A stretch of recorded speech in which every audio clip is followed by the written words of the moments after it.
Magandang araw sa lahat, no, mga ka-travelers, mga kapatid. Pag-usapan natin yung tuktok, no, yung sa siumay, yung baga, yung franchise. So, scam ba siya o hindi? Yung real talk tayo, maganda naman yung layun nila kasi pag mga ganyan ang mga style, mga scam, napakaganda yun. Makakatulong rin, pero ingat din tayo kasi basta pyramid, delikado yan eh. Para sa akin, yung may GC Prime sila, yung mag-invite ka, yung example dalawang tao, tapos milyon-milyon na yung pag-usapan kasi kung mag-invite ka, mag-refer ka, yung dalawang tao, so may 5,000 ka, so kung apat na refer mo yung tao, so may 20,000 ka, so mag-refer. So para sa akin, isang scam, napakalaking scam yan eh, kasi pag bago yan ginawa nila, maganda yung baga kinokontrol pa yung mind ng tao ba. Ingat lang tayo, maganda yung layunin nila, business, pero malaking scam yan pagdating ng panahon. So para sa akin, scam yan. Scam kasi basta repair, mga pyramid, delikado yan eh. Katulad sa Regine, yung first, dati sa amin kasi na-scam na ako. Ganyan yung mga style nila eh. Yung mga kasama namin, nabinta na yung mga lupa, mga kalabaw, lahat-lahat yung sa Regine scam, no? Marami yung scam. So, para sa akin, pag Chinese kasi ang gumawa, pag negosyo, lahat ma-convince kasi ganyan. Pero sa ngayon na panahon, lahat ng tao marunong na mag-online kasi kung hindi yan scam, so libre lang lahat.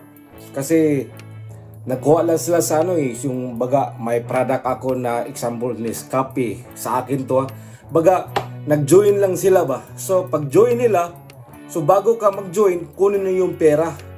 So example yung registered 20,000, yung 5,000 ibigay sa iyo, yung 15,000 sa kanila. Hindi pa yun nakapunta sa example sa Lazada, sa AliExpress, baga nasa kanilang kamay yung pera. So may pera pa sila, may point pa naman sila sa kumpanya na to. Nakuha nyo? So ganyan eh. Para sa akin lang opinion, walang nagsabi sa akin. Kasi may mga pag-iisip rin tayo. Baga, watch out ba? Baga, kinakailangan natin na mag-isip, lalo na pag OFW.